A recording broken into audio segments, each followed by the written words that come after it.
Hello, everyone. Welcome to our Oceania IMAP webinar. So I'd just really like to welcome all our distinguished guests and also viewers from around the region of Oceania and possibly even beyond beyond our region. We live in a very amazing time, especially through this technology that we have today. We can communicate to each other right around the world, even in a moment. So we are very privileged. And we're especially privileged today with the inauguration of our IMAP organization. Today we face many critical challenges, a great polarization of people around the world, and to help foster understanding and create a sense of unity and common purpose. The founders of IMAP initiated this organization. So we'd just like to really thank you for taking time to join us for this webinar today, and hope you have a very enlightening experience.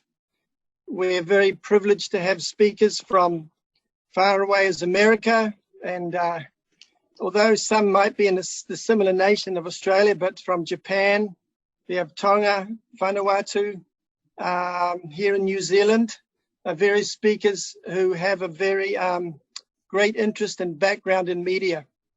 So there's never been a more urgent time than, especially in the media, where the different perspectives can come together, different people, different perspective, and share their insight and understanding, so we can help create a more, I can say, a more harmonious and peaceful world. It's often through misunderstanding that difficulties arise. So this is a wonderful organization that's been set up to help facilitate this understanding. So without further ado, I'd like to invite up Reverend Yutaka Yamada. He is the chairman of UPF Oceania region. He is a graduate from Sun Moon University and a master's in theology.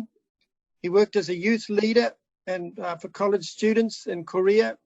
He was a district leader for youth in the Philippines and later became a national director for UPF Malaysia. So I'd like to welcome Reverend Yamada to say his welcoming remarks.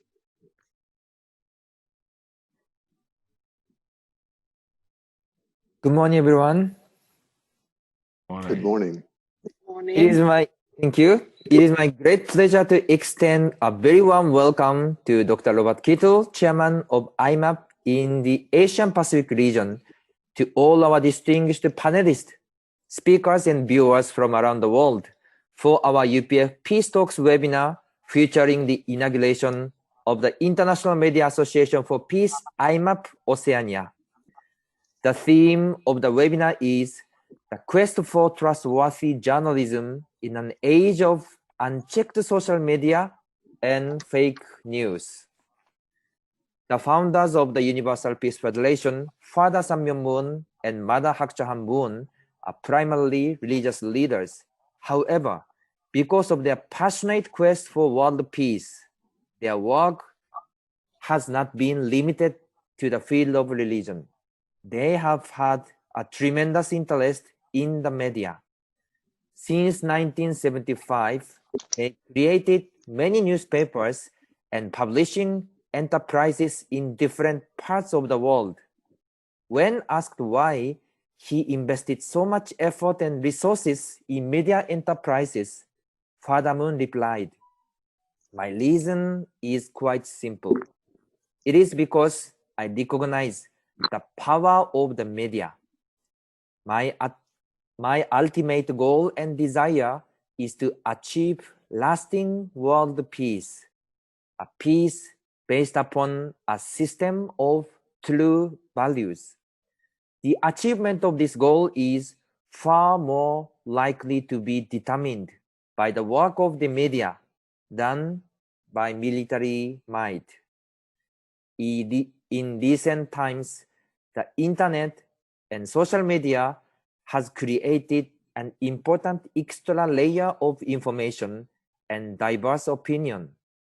Most people, however, are still happy to rely on mainstream news organizations to sort fact from fiction and deliver reliable and trustworthy content. The problem, however, is that it is clear that the media's credibility and esteem are declining. Why is this?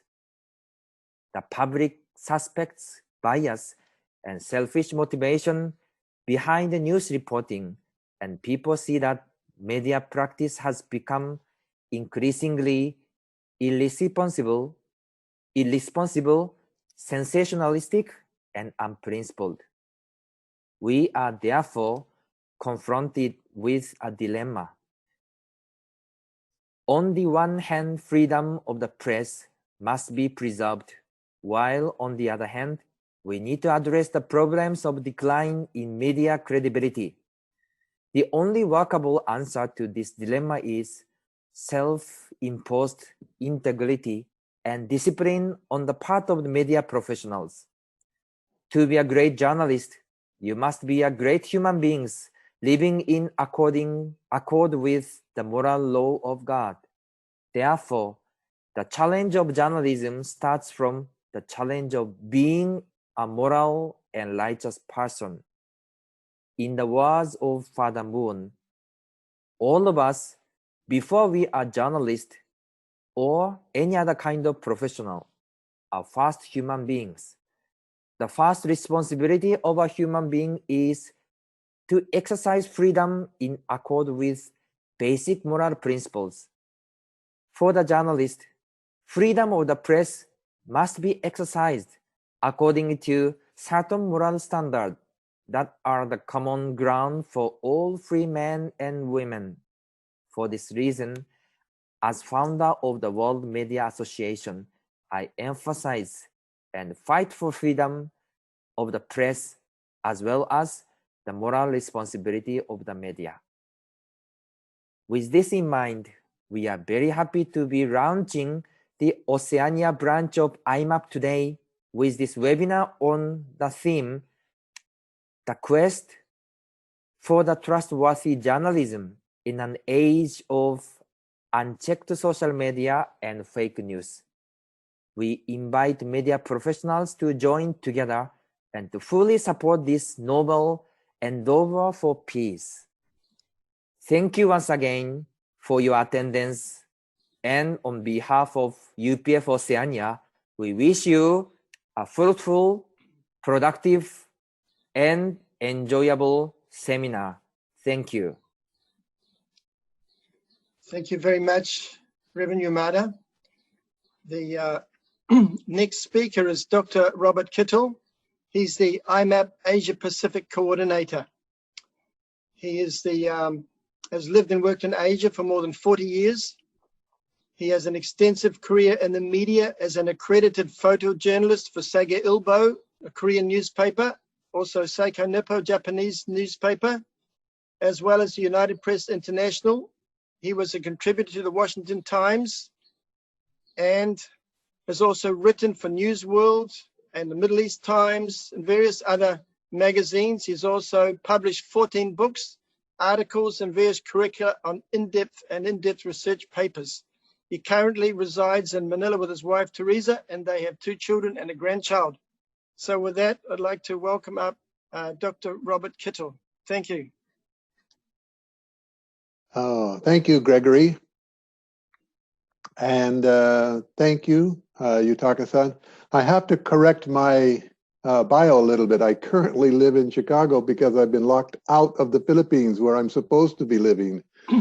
I came here to visit our granddaughter and they changed the rules, and so I've got to get a special exemption to be able to return. Hopefully I will do that. Let me share with you this presentation. As you know, our theme is the quest for trustworthy journalism in an age of unchecked social media and fake news. So greetings to the fellow speakers. I look forward to hearing from you and then also joining with you to take questions from the field that will follow. This is a Gallup poll that was conducted and published in September of 2020, just a couple of months ago. The title of the article was Americans Remain Distrustful of Mass Media. The highlights of the story, 9% in the US trust mass media a great deal, 31% a fair amount. 27% have not very much trust, and 33% none at all. The percentage with no trust at all is a record high, 5 points higher than just a year previous in 2019. Why is this a problem? The answer comes by understanding the role of the media. First, the role of the media plays a critical role in society. It is the conscience of society. In 1978, Reverend Dr. Sun Myung Moon spoke before a couple thousand journalists at the World Media Association conference. Quote, "More than ever before, the pen is mightier than the sword. I have always believed that the media must be free, and that a free press must also be a responsible press, and that a responsible press is a moral press." What do I mean by a moral media?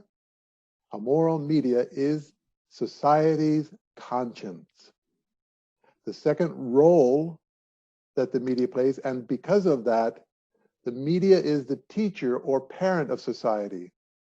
When we grow up, education starts in our family and then continues into elementary, secondary, and senior high school. Many of us go on to college. But once we end our formal education, where do we get educated? The media's job is to continually educate society. So what is the cause of media distrust? I'll name 5 of them. 1, media has an agenda-driven program. Rather than just reporting, they actually want to influence the media. How do they do that? Well, one is the economic drivers. These days with social media and the network, views, likes, clickbaits, information traffic generates economy. So they have to have sensational stories because they attract more of this traffic and thus earn more money. Celebrities and culture, they also help with this driving of traffic, and we get celebrities to say sound bites, and then again, people start clicking on these sites. And as we are seeing now here in America, I'm currently here in Chicago, partisan politics. One more I'll mention, but let me continue a little bit first. The focus that I want to look on is a trustworthy media, this concept of trustworthiness. So my question, is truth relative or universal? This is really important. The answer is both.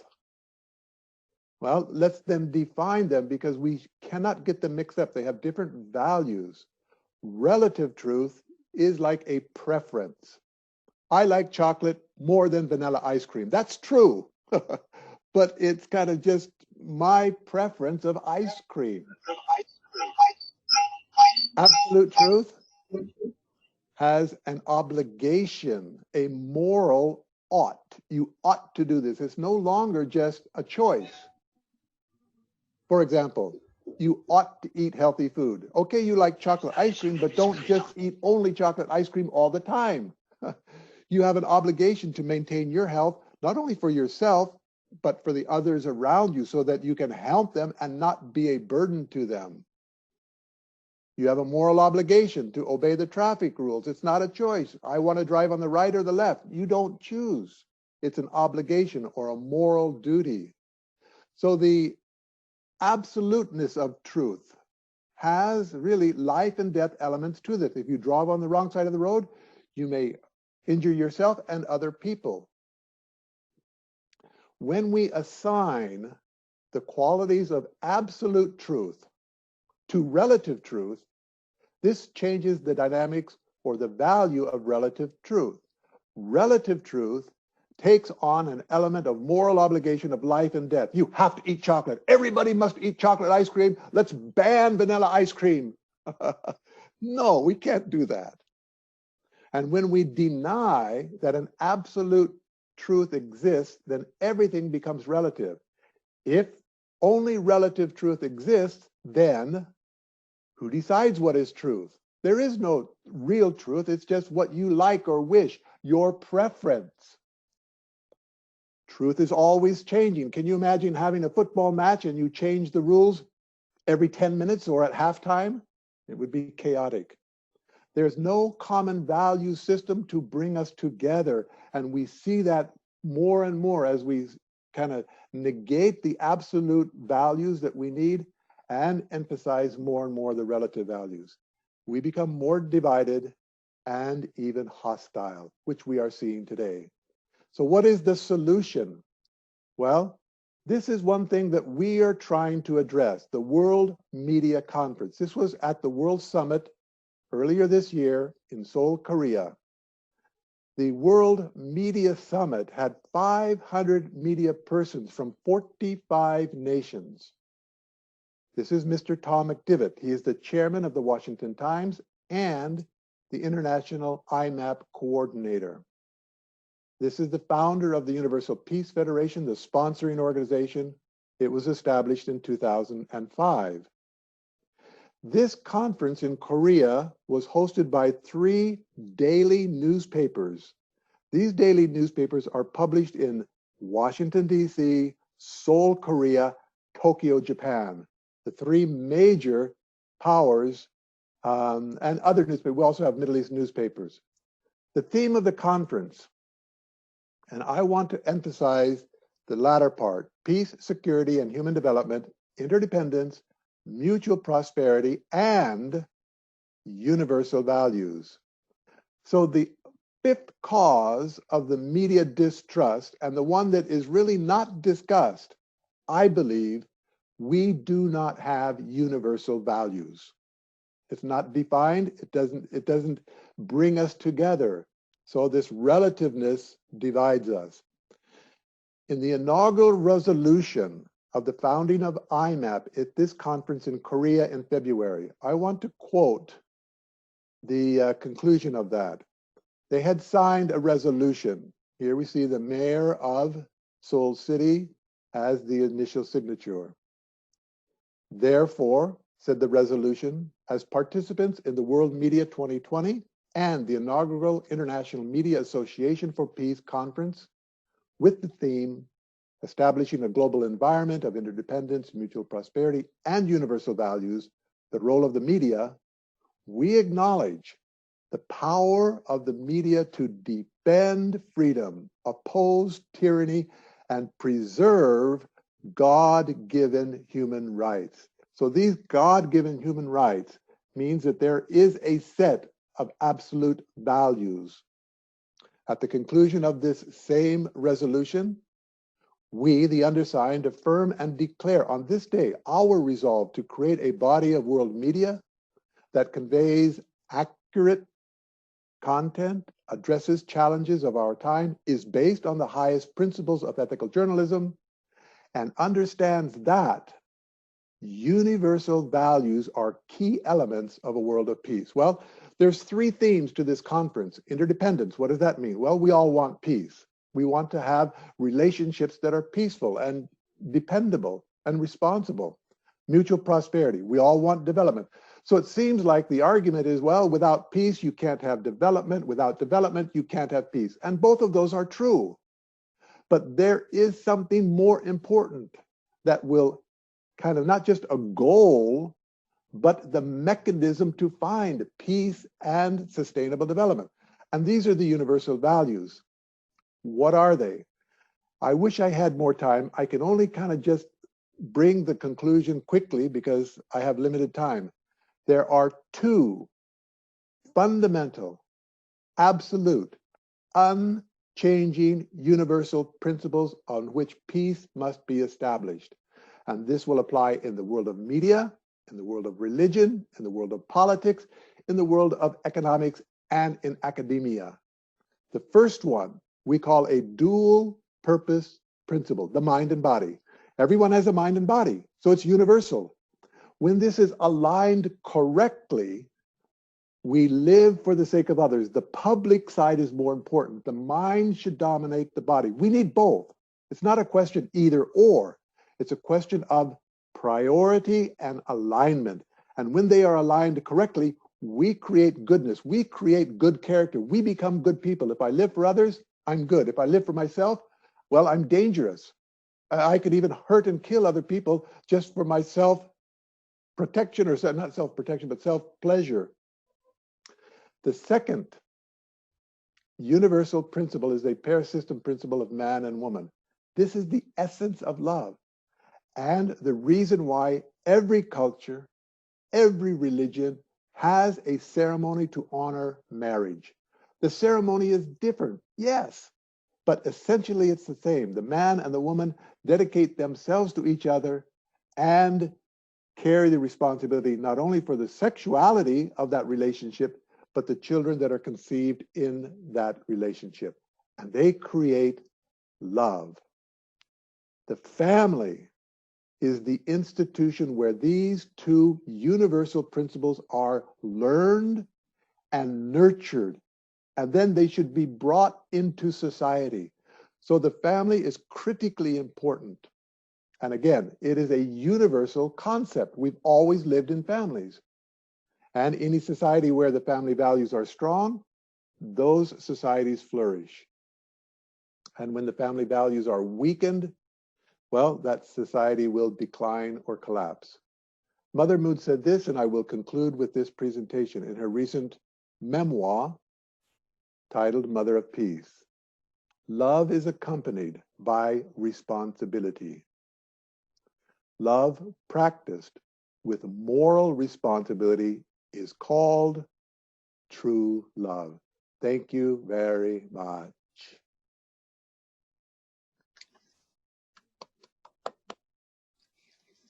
Thank you very much, Dr. Kittle. Yes. So our next speaker from Australia is Mr. John Ruddick. He is based in Sydney. He often appears on Sky News in Australia to provide political commentary. And in 2018, he wrote a book entitled Make the Liberal Party Great Again. He often writes for The Spectre and has written opinion pieces for most major newspapers in Australia. So I'd like to welcome up Mr. John Ruddick. Welcome. Mute. Okay. Can you hear me now? Yes. Okay, good. Okay, great. Okay, well, thanks for having me. Well, it's been quite a year and quite a week in the media and politics. The thing that we need to understand about the media is that if a country is a democracy and the people get to vote for their government, then the media is automatically very, very powerful. If we live in another type of a government where the people don't have a say, and there's various types of non-democratic governments, those countries will still have a media, but their media just is not that powerful. The military will be powerful, or the state will be powerful, but because the people aren't being influenced, the people don't have a say on who the government is, the media is not really that powerful. But in a democracy, and thankfully, democracy is now becoming the norm around the world. We hope it is. It means that people are going to choose the political party that runs the country, and that means the people are going to be influenced by more than anything else by the media. Now, what people have suspected over the last generation that many in the media support one side of politics, and we see in presidential elections. I believe during the Barack Obama versus John McCain, or Barack Obama versus Mitt Romney, or Donald Trump versus Hillary Clinton, in those cases, overwhelmingly, what people think of as the mainstream media, as the objective media, I would say 80% of their coverage was favourable to the Democratic candidate. But they would still have difficult weeks. the mainstream media would still say, if there was a scandal or something negative about Barack Obama or Hillary Clinton, the media would report that. Hillary Clinton got asked endless questions about her laptop situation. Barack Obama was quizzed about his connections with a pretty sort of radical church, and many other examples.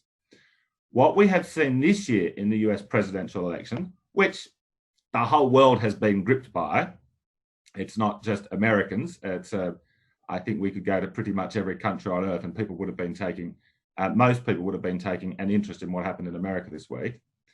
But what has happened this year is that the what people consider to be the objective media basically never gave Joe Biden one bad day of press, and Donald Trump got nothing but negative press from almost all the media. There are exceptions.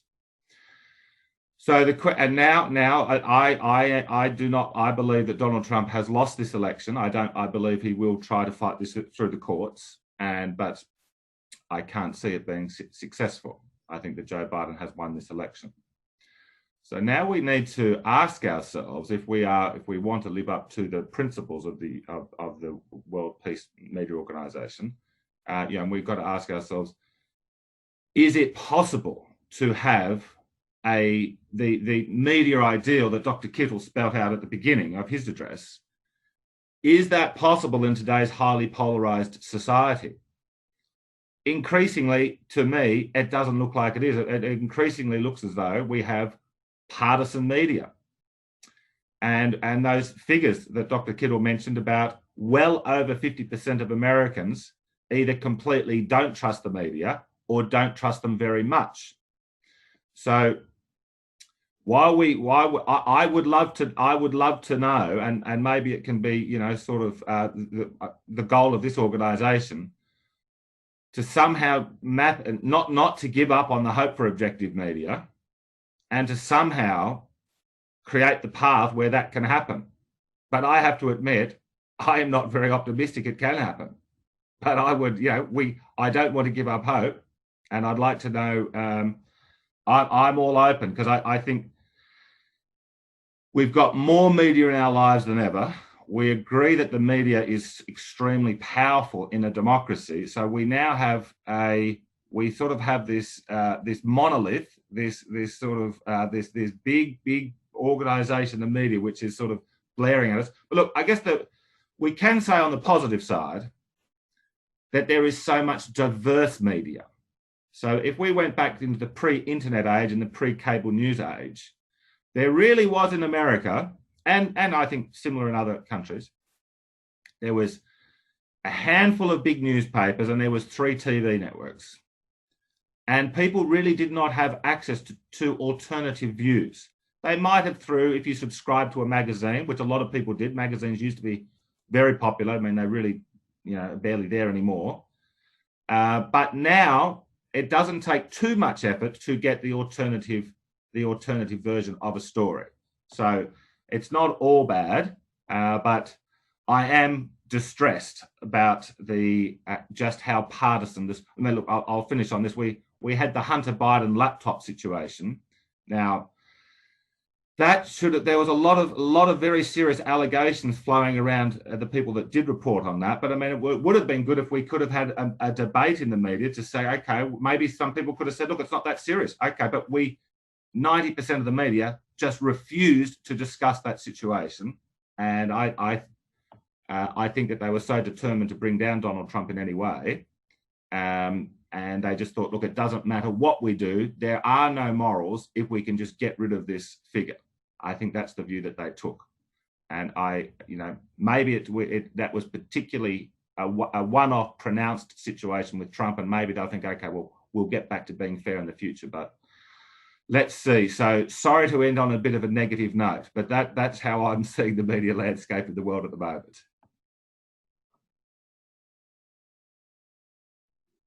All right. Thank you very much, Mr. John Riddick. Thank you. Yes, that's kind of content is on the minds of most people, many people.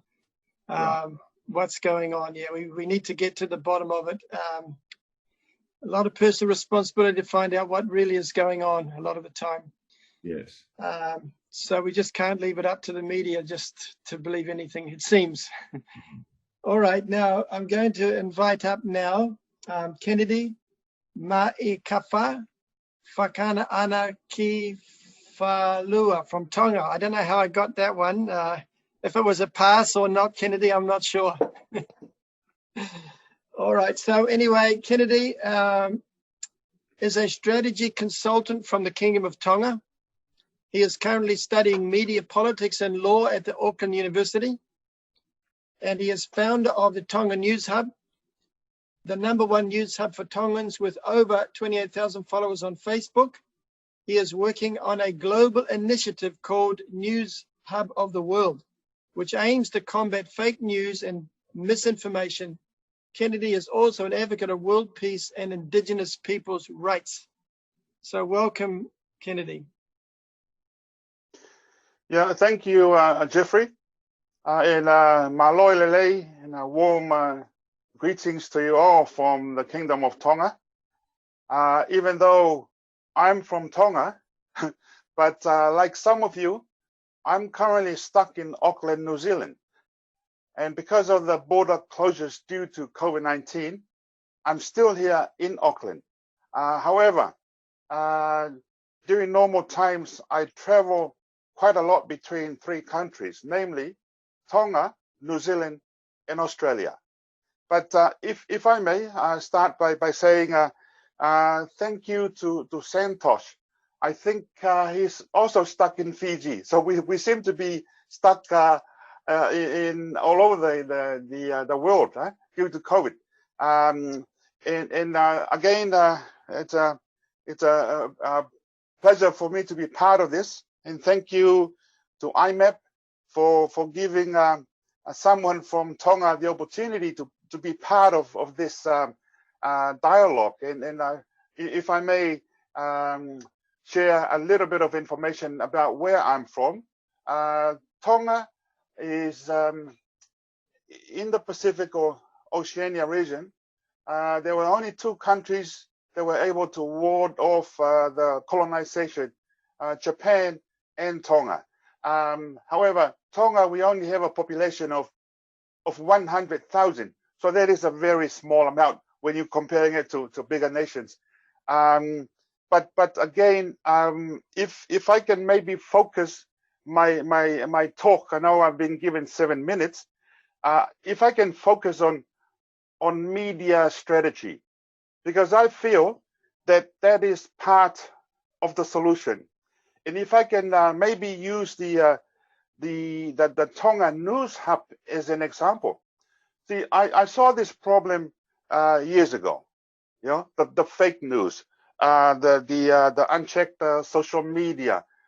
So hence, I did something about it. There are many voices, even in a place like Tonga, a small place like Tonga. There's a lot of media outlets, and a lot of them seem to be very partisan, similar to what's happening in the US. And I guess it's all over the world. We need to be unbiased and non-partisan in order to, we all have an obligation as either journalists or media people. We have to be unbiased. But anyways, if I can maybe share the idea of why I started Tonga News Hub, because there were so many voices, there was a lot of noise. I decided to be a platform where I can share different perspectives or different news stories and let the public decide. However, I have to screen to make sure that it's real news, not fake news. So I have committed to running this Tonga News Hub as a service to the community, not just locally in Tonga, but to the world. So right now, Tonga News Hub is the most trustworthy news hub for Tongans all over the world to get their news. And again, I started it as a pilot, and it's working. I mean, I also I've been watching or following the Google alerts, and I hope that all of you have signed up for Google alerts, because the news that you get from Google alerts has been checked already. And I guess I'm also on the edge, like whenever news about Tonga, wherever in the world, Google will get it. So again, we all agree that Google is very powerful, whether we agree or like it or not, but it's a fact that we have to play smart about it. So news about Tonga anywhere in the world, Google Alert will send it to my inbox. And I will just have to screen it again to double check that it is the Tonga in the South Pacific, because again, there's a region in Africa called Tonga, same spelling, Tonga. So again, I have to make sure that it's the Tonga or the Kingdom of Tonga in the South Pacific. But again, I have found over the years that Google Alert is a good mechanism for screening the news and getting it to your inbox, and it's up to you to share it. But I like what Jeffrey said. I'm also enrolled at the University of Auckland studying media, law, and politics. Now, the whole reason for going back to school was to do my part in this space. I mean, we must find a solution. And I don't have the solution, but I feel that if we can collectively come together, maybe under IMAP or similar organizations, and maybe if we can pilot an initiative in the Pacific or the Oceania, and if we can prove that it can work there, then of course roll it out to the rest of the world. So that's the idea. I have reserved some IP or protected intellectual property to a couple of names. Firstly, News Hub of the World. I know that's a bit of a twist there. Rupert Murdoch, of course, we all know the news of the world. So the twist is, why not News Hub of the World? I've also protected World News Hub. And I can donate the IP to the cause, because I feel that the end game is this: we all want peace. You know, we all want world peace, and that's why we're in this game, to make sure that we can have a solution to fight the fake news and unchecked news that's been bombarded with us in social media. So again, I want to be part of the team. I'm hoping that we can have ongoing dialogue to come together, because I still feel that the way to go is to create a universal platform or a framework for like-minded people who are concerned about the future, yeah, who are concerned about the influence of capitalism and corporations in telling the news. And I guess we must have a platform that is powered by people like you and I. I'll leave it at that, and maybe look forward to more dialogue in the future. Thank you.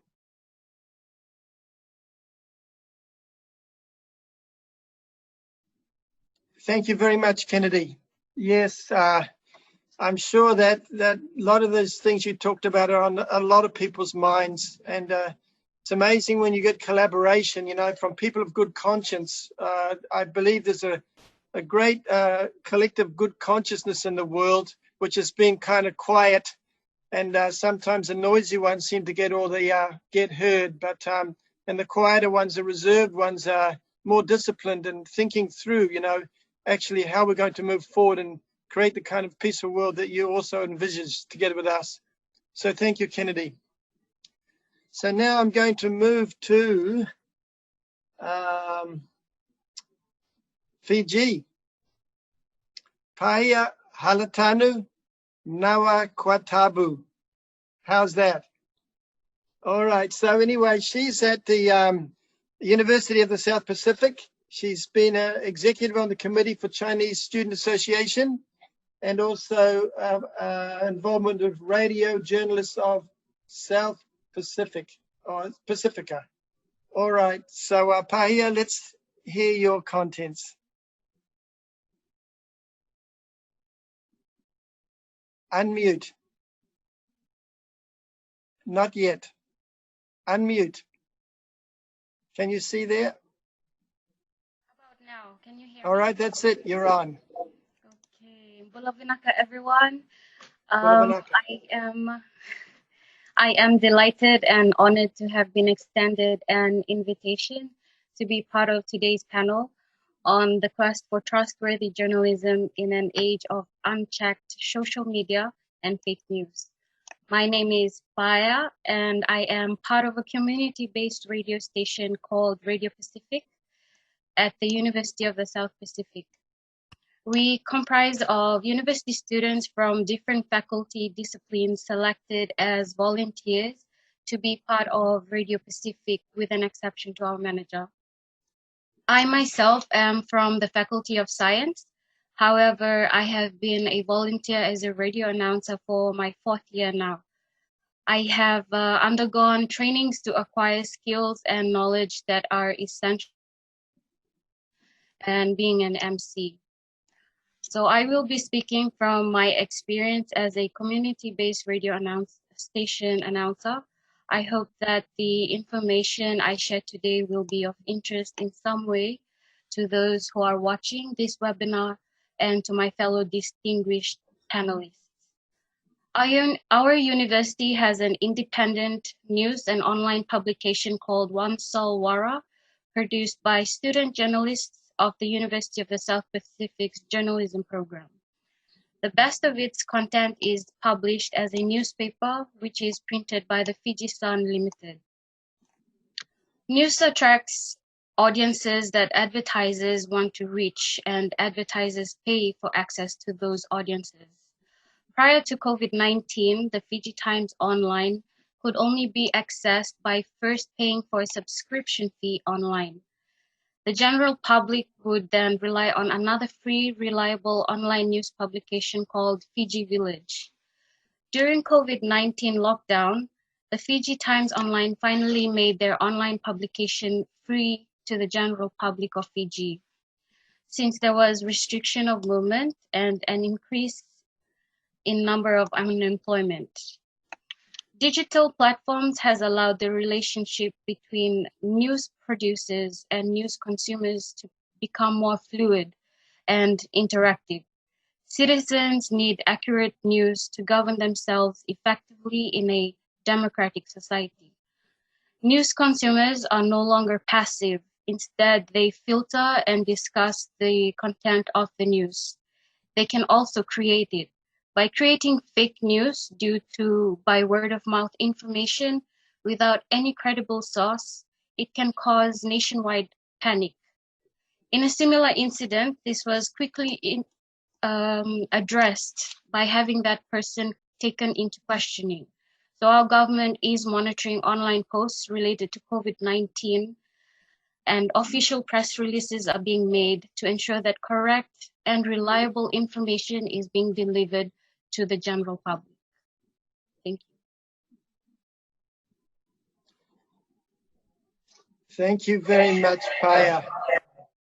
Wow, that was very nice, very insightful. That's just what's going on with social media. People are just putting stuff out there with no one checking, and things are going viral, sort of out of control.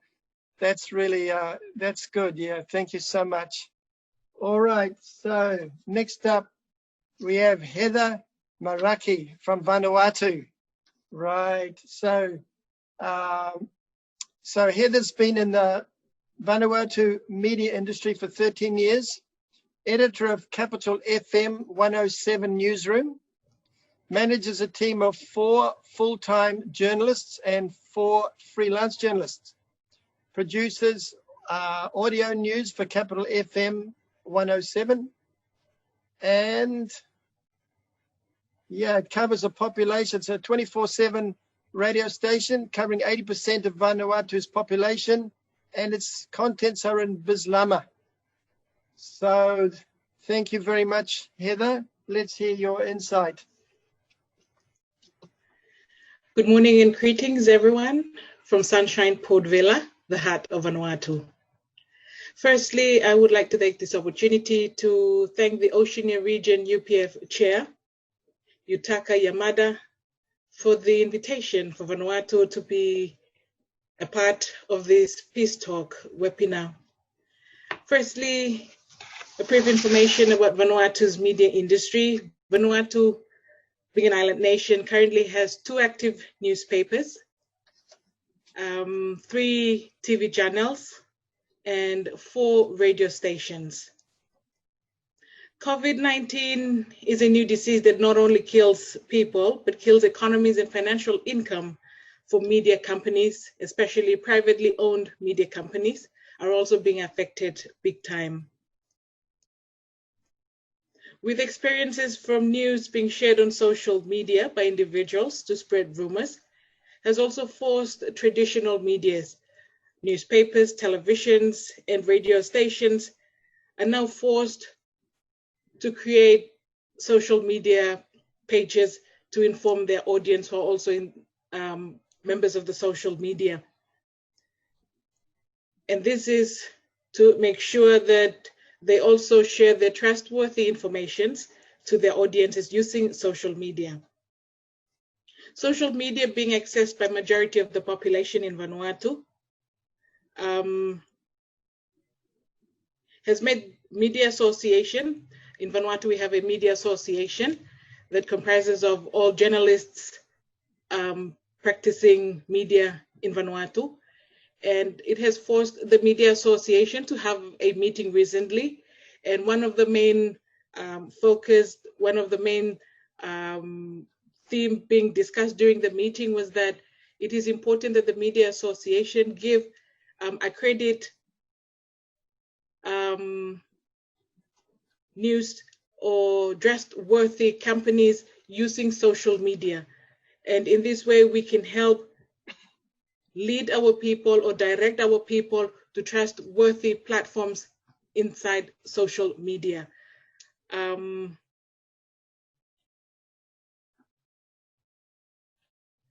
The accreditation that the Media Association of Vanuatu is planning to introduce will target not only media companies, but also journalists who have their own social media pages.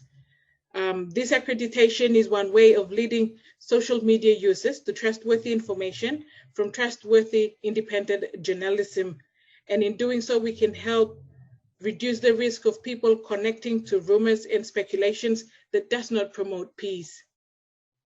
The Media Association of Vanuatu is now working together with other organizations within Vanuatu to make sure that any information that is being released in a form of a press release or a press conference, all must go through the Media Association of Vanuatu. And in that way, all media in Vanuatu publish the same information, and especially information regarding issues like COVID-19, which a lot of times people can get panicked easily.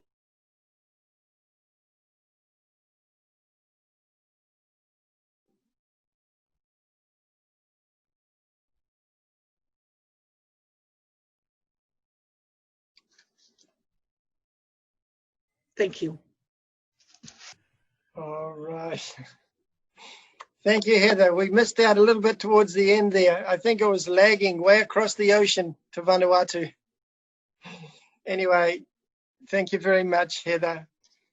That's good. All right. So, we had expected to have a lady from Auckland University. I don't know if she can be found. All right. Okay. I'm alive. You're alive. This is great. Now I'm going to introduce you, Haria. Yes. Thank you so much. You could finally get in.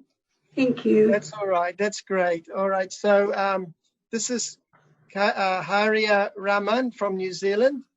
She is a senior lecturer and an advisory board member of the Pacific Media Center at the School of Communication Studies at AU2 University, that's Auckland University, where she lectures in intercultural communications and public relations. She is the Secretary for Media Education for the Asia Congress for Media and Communications and has written articles, book chapters, and presented on intercultural crisis and miscommunication. All right, also focusing on media representations of Islam, Muslims, the Islamic perspective and dialogue, and persuasion and impact of media on identity. Her PhD is on Islam and communication. So anyway, there's a lot more on her bio, but I'm just going to give you that one and welcome you, Haria, to give your insight. Welcome. Thank you very much, Jeffrey. Sorry for that long bio. I could make it a lot shorter, actually.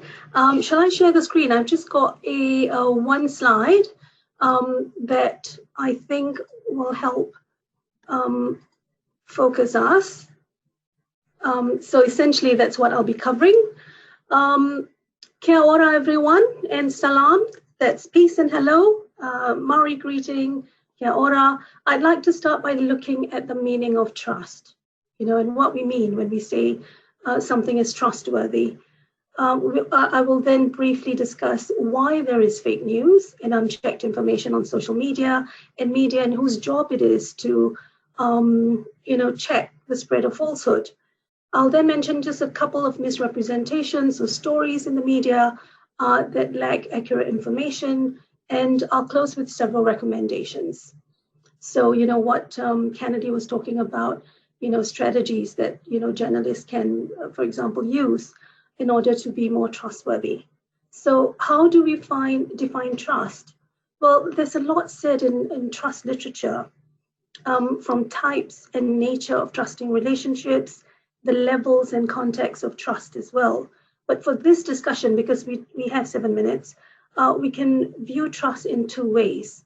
So firstly, as a journalist and an interviewee, trust means an interdependent and committed exchange of meaning between, with one another, so the interviewer and the interviewee. And the journalist relies on the interviewee for a truthful response, and the interviewee is confident that the journalist will report what is said accurately. I mean, that would be a trusting relationship. Now, secondly, as a media consumer, all of us, we rely on established news outlets. So we have that sort of trust because they're established. And also, independent journalists, because they own no one, they're not beholden to anyone. So we trust that they would report verified content. So that's the sort of trusting relationship that we have in terms of looking at the media scope. So why does fake news and misrepresentation happen? Well, because of political and personal agendas. And we're not just talking about giant media outlets. There was mention of Rupert Murdoch's News of the World, but not just for huge, ownership like that, but also those owned by a group. So not just a powerful individual, and those media outlets owned by a country. Now, even freelance and independent journalists are not free from their own personal agendas and biases when you think about it. Now, it takes a lot of critical self-reflection to do a just, balanced, and honest reporting.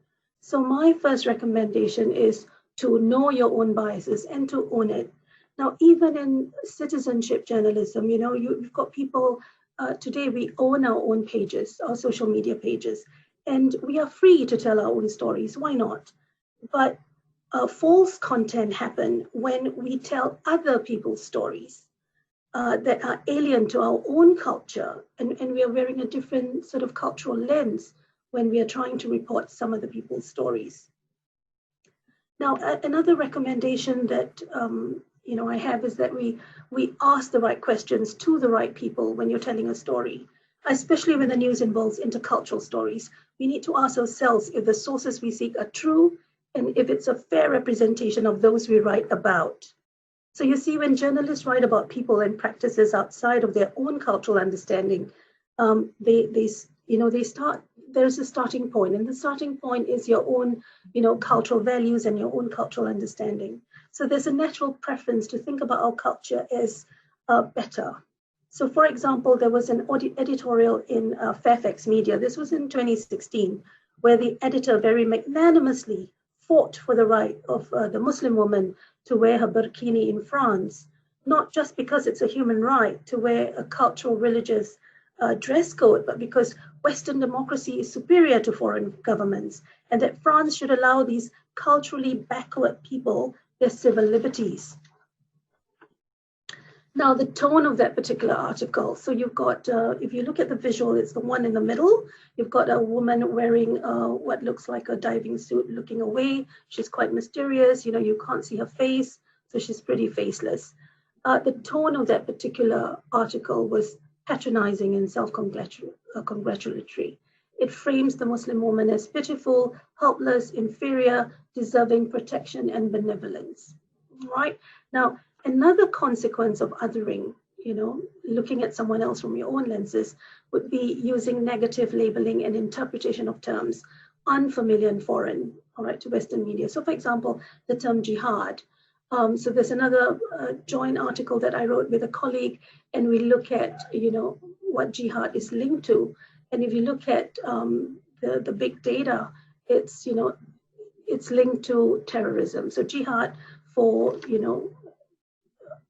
media that's for whom this term is foreign means terrorism, when in fact it means struggle towards goodness. So you've got that large divide between what it actually means and what it's depicted to mean.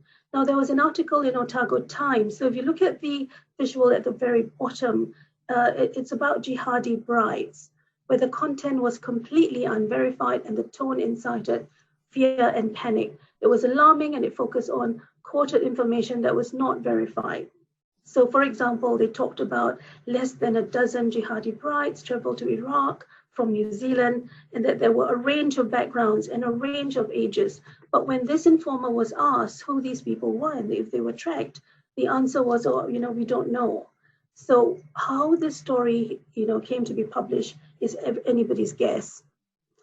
Now, if you look at the visual, it's just a stereotypical image of a man brandishing a weapon and a flag with Arabic letters, displaying aggression. So through this article, the Muslim voice is completely absent, and subsequently, different news outlets exposed these claims of jihadi brides to be false. So there was several stories following that. Now, another recommendation I have is truthful reporting that engages dialogue, true dialogue. What do I mean by this? This means suspending any ideas that we have in terms of winning an argument or fulfilling a set of agendas that we might have. We should be persuasive by all means when we have a standpoint and we have a conviction based on verified information. We need to make that stand, but we should be ready to agree to disagree respectfully and still acknowledge the other viewpoint, because good communication between people is dialogue, and this is about establishing better understanding of others. Now, from a spiritual point of view, it also requires us to stay humble, because we are not the owner of all knowledge, and that wisdom will come to us in time. We are constantly seeking answers to the questions in all of our lives. So my final recommendation is for the media consumer in all of us. So not just the journalists, not us media experts out here, having written stories and thinking we know everything. It's about knowing what the media is trying to do. It's about being media literate. The culture, the voice, the gender of the news story. We need to be mindful of those things. So we need to check content. The responsibility is in all of us as media consumers to check the content before we let it go viral. So in summary, own your own biases, include the voices of those we write about, persuade without agenda, and engage in dialogue to better develop understanding with others. And finally, not to participate in viral sharing until we have checked all sources. Thank you guys for listening. I'll be happy to share any of the readings that you like and trust literature with anyone who's interested. Thank you.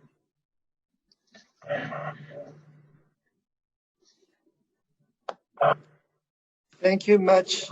Thank you very much, Mrs. Rahman. Yes, we need to really, there's a lot to take in really, and a lot to sort out. It's not a simple thing. We've come to the question and answer time. So if anybody has a question, and I can direct it towards the speakers, and I have something here. This is coming from, let me look here. This is coming from Aikina Nakwiki from the University of Japan, in Japan anyway. It says here, how can the government control fake news without encroaching on human rights? Right. Who would like to answer that one? That isn't directed at anyone in particular. How can the government control fake news without encroaching on human rights? Yeah, this is pretty fundamental here, this question. Who would like to? I can take it. Okay, Haria. Yeah. When we talk about government control, it's not something that that's good for a democracy. So it's not so much, I think, that we should lay the blame on the government or expect the government to do these things. I think we need to start from the professionals themselves. So we're talking about the media outlets themselves. I mean, the people who answer to the fourth estate. So these are the people who take pride in their profession. And as I suggested earlier, it's got to do with wanting to tell a story honestly. So there's transparency, there's honesty, and there's ethical practice. I think that's very important. We start with the individual. And for example, in the universities teaching media studies, this is something that we do. We teach intercultural communication. So there's an understanding of the other, and looking at different cultural lenses, if you like, and to understand what the other party is saying and to appreciate it, even if our standpoint is different. I mean, that would be my take. All right. I jump in on that one as well. Yes, you can. The media is meant to be the watchdog of the government and of society. That's kind of its traditional role. So the question is, who watches the watchdog? I think the answer is another watchdog. So the media has to somehow become kind of regulated. If the government tries to control fake media, then issues of censorship will immediately come up. Not only human rights, but press freedom, censorship, those issues come up. So I'm looking at the chat room, and one of the ideas is, why don't we have within this IMAP network create kind of an accreditation among ourselves, and then we build a network, and then we start to acknowledge, and I think it will take time, but I think that was an interesting idea, that we could start to regulate ourselves through really this cohesion that we can bring together. Yeah, I would really be interested in John Ruddock's response to this. Actually, I want to bring him out. I don't want to, yeah. You'll need to unmute. Are you saying about an accreditation process? No, either that or the earlier process of how does the government control fake media? Oh, right. Okay. Well, I think the answer to that latter question is very easy. The government should have absolutely nothing to do with media censorship. Now, it's an interesting question about, I guess those principles of, no government interference in private media companies, which we have believed for 3 centuries in the West, and it's been a very good principle. I guess what's new in this generation is the power of social media, and the Facebook, Twitter, and so forth, and they've got so much power and they can censor stories, and they are censoring stories. Now, so the question is, and I don't know the answer, the question is, what should the government do about that? Now, there's talk in the United States that they can, they are talking about that they could remove a provision that the social media companies get, which says that they're not at the moment, the law treats the social media companies not as a publisher, but as a platform. So if they were a publisher and somebody says something, if they were recognized by the law as a publisher, and somebody on, say, Twitter says something defamatory, then the publisher can be in trouble legally. But if it is a platform, then they can sort of, if somebody says something defamatory on their platform, then the law is currently saying, well, that's not Twitter's fault. That's the person who said that on Twitter. Somebody might be able to sue that person who said it, but they're not going to be able to sue Twitter. Okay, so that's fine. But now that the social media companies are acting like publishers, they're saying this, we do not want the public to see this point of view. So this is a tricky situation. And it could be that, you know, that these massive media companies, you know, they could easily be subject to more regulation in the coming years. Now, the question that they have taken very much a partisan side in American politics. So I would imagine that if their side is, if the side that likes them is in power, then social media will probably be allowed to do what they want. They're continuing to do, but these presidents come and go. They go in cycles, so the tide will turn at some point. So it will be interesting to see how the media, how the government grapples with that idea of censorship with the powerful social media.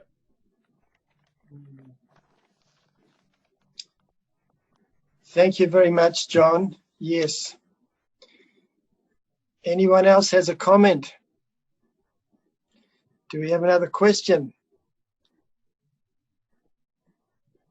All right. I'd like to say that, you know, if no one has a question, I mean, historically, you know, religious people, their area, their forte should be about ethics. That's their focus. And for a long time, Reverend Moon wanted to put a religious body in the United Nations as more like a conscience, people more focusing on, you know, the morality of things rather than just different nations trying to get what they wanted out of the United Nations. So I feel probably even in media, it's something to consider, because the usually religious people, they're not really out to get money or material things, like all as it should be. They're more focused on spiritual or moral aspects. So one would hope, and I think even here in New Zealand, there's been a great sort of outcry about the ethics of, you know, what's going on in New Zealand now with some things that are going on. And it's really coming from the religious voice, religious or pro-family communities. And so, yeah, anyway, that's just one thought, really. Usually people that get into politics, they're very strong, you know, on business or something, but not always on ethics. I hate to say that publicly, but it often is the case.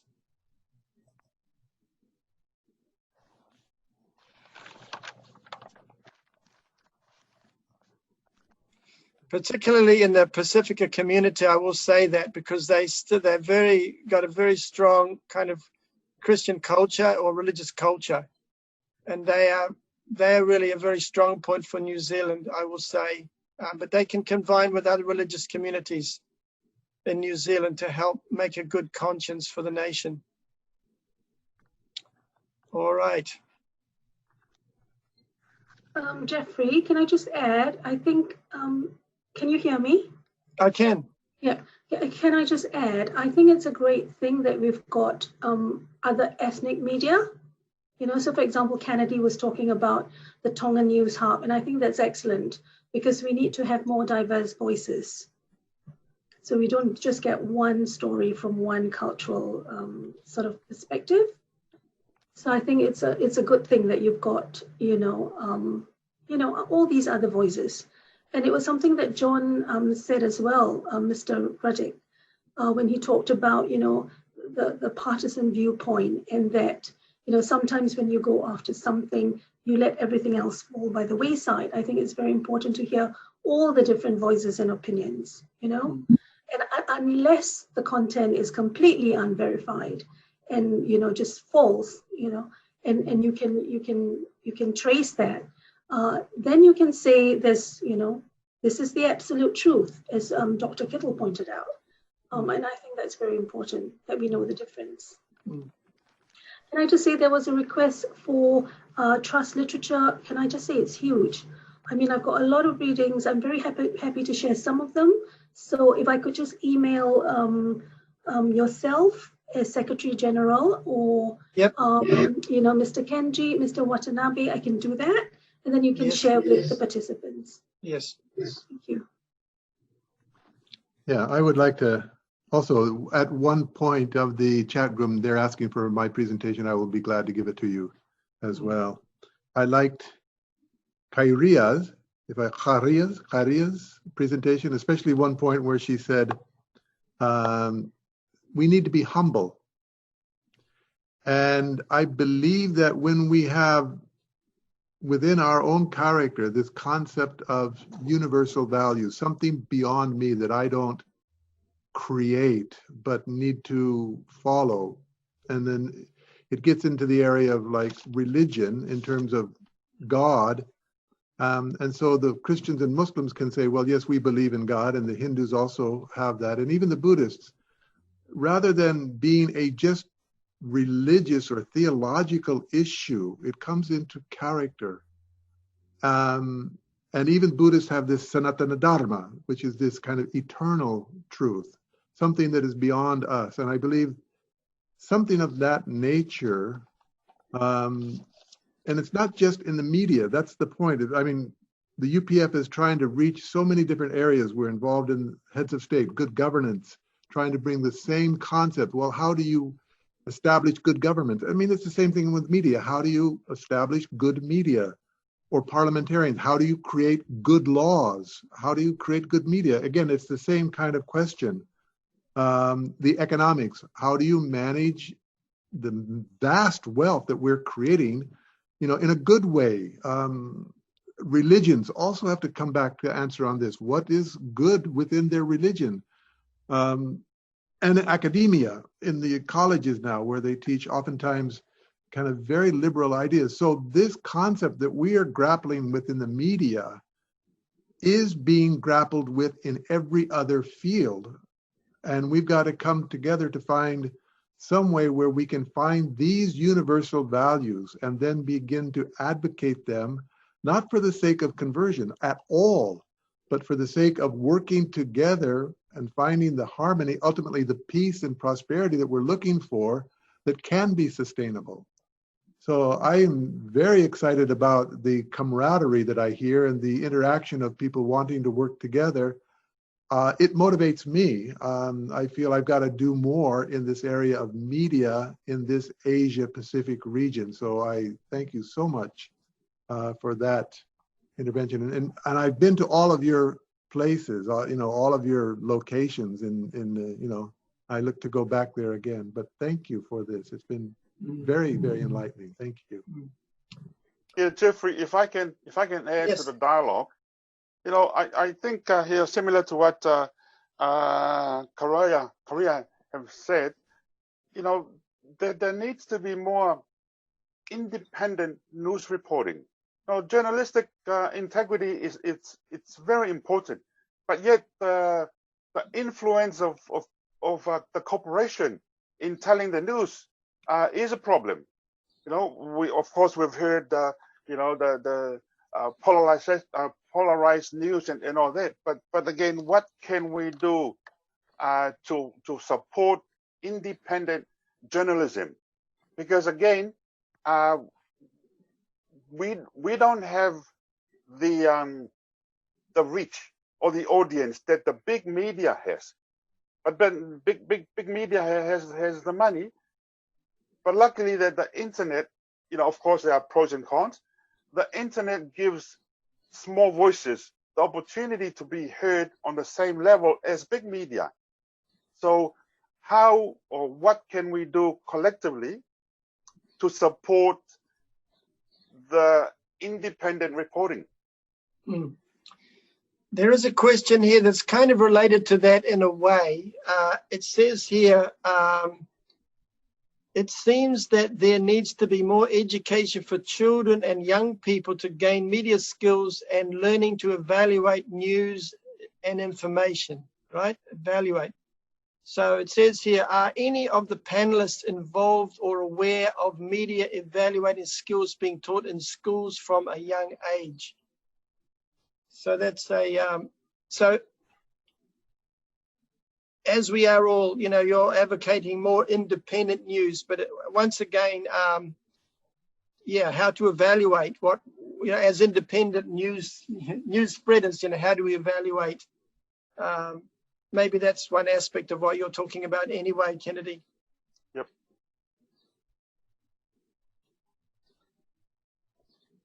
And sorry, can I just add something? For yes. media evaluating skills being taught in schools from a young age, I think back in high school, we started learning about media jargons and how to evaluate news, like on just briefly. So yes, we are taught, but very briefly, not too in depth from high school. Not to what? Sorry, I couldn't hear that last part. Heather? We're just taught briefly on media jargons and how to evaluate the news articles that we come across the Fiji Times here in Fiji. So yes, we are taught a bit on media evaluation in high school. All right. So, all right. So thank you very much. Thank you very much, speakers. We're going over time soon, so I'm just going to thank you so much for your insight and contributions, and I'm just going to ask up now the coordinator of this Oceania IMAP webinar, Kenji Watanabe, and he's going to give some closing remarks. On behalf of the International Media Association for Peace Oceania, so I would like to express my deep gratitude to all of you who participated in the Oceania chapter inaugural webinar. Mr. Ladik from Australia and Mr. No Kantabu from Fiji, now Kantamba, I think, from Fiji, and Mr. Whakanauki Fualu represents Tonga, and Miss Malaki from the Vanuatu, and Mr. Laman from New Zealand. Moreover, I appreciate Dr. Kito as the coordinator and chairman of the IMAP Asia Pacific, joined from his home country, the United States, where trustworthy journalism has been very much challenged in these days, and also the Mr. Yamada, who supports the webinar as the chairman of the UPF Oceania, the umbrella organization of the IMAP Oceania. Through the speakers' insightful presentations and discussions, brought us a great hope that trustworthy journalism is possible by developing a network of the like-minded journalists and media representatives in order to function as the conscience of the society. When we look at ourselves as the members of the Oceania region, seems the really isolated from the other parts of the world by the ocean. But when we look the situation from the different angle, so we are all connected by the ocean, which is the source of life. So important role of the media is to provide the balance of the views, to stimulate people's conscience, which seeks the one family supporting one another. That's our region we should be able to advocate by action. So really appreciate for your participation, and we have a great hope to work together to be able to make the strong voice of the conscience in this region and beyond. And so we the organizing the many the event and the conferences, and I would like to ask the Jeffrey to explain about the third Million Rally of Hope briefly, as it's going to be held on 22nd of this month. So anyway, thank you once again for all your effort and support by participating in this webinar. Thank you very much, and let's work together. Thank you. Thank you very much. Anyway, so Kenji Watanabe just alluded to the another event. It's a worldwide event called the Rally of Hope. We've had two of them previously. This is going to be on a Sunday, the 22nd of November. So I'm sure, since we have all your contact information here, we'll send you out what's going to happen there. But this will be involving world leaders, leaders of nations, and also religious leaders this time will be having a voice at this Rally of Hope. So very high profile national leaders from Africa and Europe and all around the world, and also very high profile religious leaders that we hope can join together and find some united voice as to how we are going to create this peaceful world that I believe in our hearts everybody wants to find. We don't enjoy living in this unstable situation at the moment. We want to settle peacefully and enjoy the beautiful world around us. So we look forward to the Rally of Hope on the 22nd of November. So once again, thank you so much, all of you who contributed to this webinar. Food for thought. We will be having another similar IMAP webinar in the future. And so we look forward to, you may have contacts that also can speak and also bring their insight. So we look forward to developing this network all around Oceania and beyond. We want to show a good example of Oceania, how we can truly be a peaceful region in the world. So thank you so much, everyone. Have a nice afternoon if you're soon coming into the afternoon. Thank you so much. Thank you, everyone. Thank you. Thanks, Thank everyone. you. Yes, thank you.